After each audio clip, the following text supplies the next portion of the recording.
All right, first of all, Sheriff, just tell us the details. Well, last night we had some family members come to our sheriff's office and tell us that a family member had come to the house and with an AR-15 and hold them at gunpoint while he robbed them of other weapons, other ammunition. He told them they'd been on methamphetamines and that he felt like people were following him and that they would never see him again alive, and that he was going to burn his house down and take out law enforcement.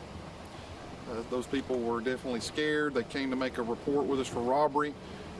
Deputies went up to the location of his house and found his camper RV that he was living in fully engulfed in flames. We could tell by the fire that it hadn't been set that long. Within just a few minutes, deputies spotted the suspect vehicle. At that time, they turned around to try to identify it, and that's when the suspect attempted to hit or strike one of the deputies' vehicles. Then he began firing rounds at that vehicle. Another set of deputies were close by, pulled up. He tried to run over them when they were outside the vehicle, and he also fired his weapon at them in their vehicle. Shots were exchanged with us. We were able to strike his vehicle and cause the tire to go flat. He left the area. The deputies were pinned down for a short period of time, and when another deputy picked him up on a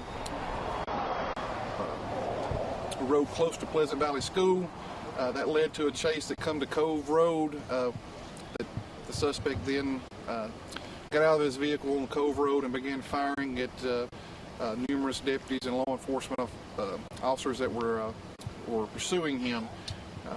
He then disappeared into the woods. We've asked Aaliyah, Oxford Police Department, Gaston Police Department, and Oxford Police Department to come assist us last night, and we used technology to try to find him in the woods, and we have been unsuccessful in doing so.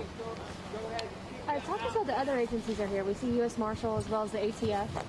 Those agencies came on their own. When something like this happens, when somebody shoots at law enforcement officers 3 times, I'm not sure the number of vehicles that I had struck. It's just by the grace of God that none of our deputies were struck or injured, and this is not over yet, and I pray for their safety, and we're going to do the best we can to be professional law enforcement officers to get this person into custody, and hopefully nobody else will be injured. Are there any schools on lockdown right now? Pleasant Valley School, I believe, is on a soft lockdown. They're not necessarily on a total lockdown. I'm hearing that this Mr. Williams may have an explosive device with him. Is that correct? It could be. That was rumored. That was thought to be so by his relatives. We haven't seen any evidence of that. But y'all taking precautions if he does.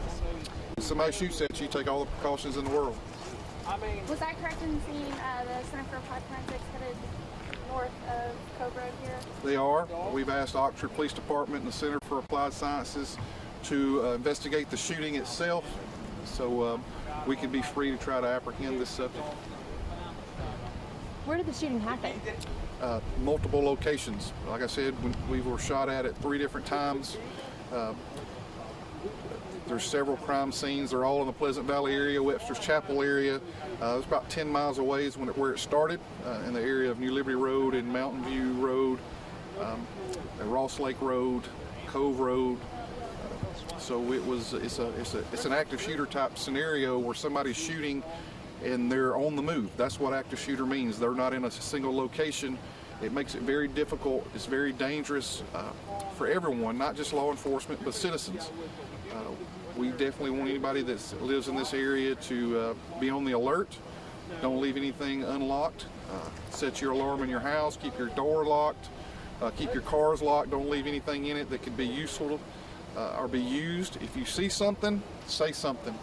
Call us. If something says, I think I should call law enforcement, listen to that and go ahead and call 911 immediately. Tell us about this Mr. Williams. Does he have a prior record?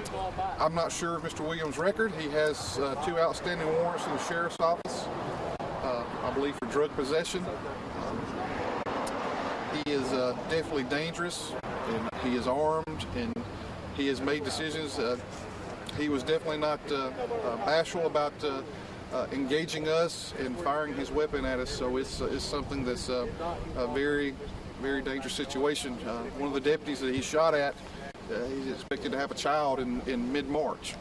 I want that deputy to see his child. I want all of these deputies to see their family. So this is not a game. This is something that's very serious. If this guy happens to be watching this right now, what do you want to say to him? The best thing he can do is call 911 and turn himself in.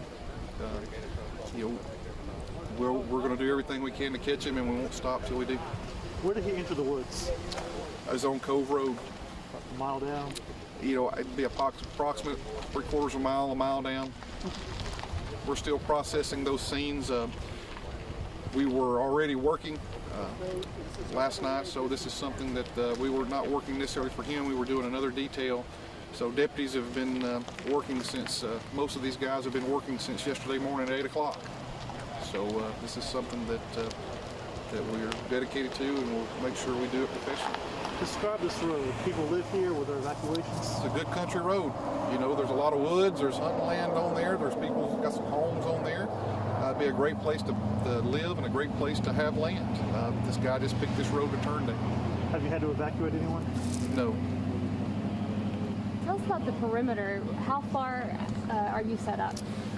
Well, a perimeter, I don't know how many acres this is, but there's hundreds of acres here. I don't know how many square miles it might be, but this is a very large area in the woods. If anybody's ever knows anything about hunting, if you're sitting still in the woods, you can see anything and everything move. So if we're moving, he can see us. It's a great ambush point, so we're taking all the precautions and using technology we can to try to locate him. We're in 11:30 last night.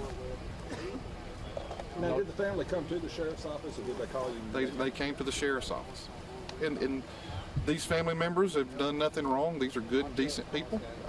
Drugs affect people of all race, creed, color, and economic. There's not a salary range that affects people with drugs. There's lower class to upper class people have a drug problem. So these are good people doing the right thing. They just can't help that their loved one that they do love has a drug problem. And all your guys are okay? By the grace of God, they're all okay. Nobody got hurt, and it's just a miracle. And I'm really thankful for that. And I want my guys to know how much I love them and how much I'm really glad they're okay. Awesome. Thanks, sir.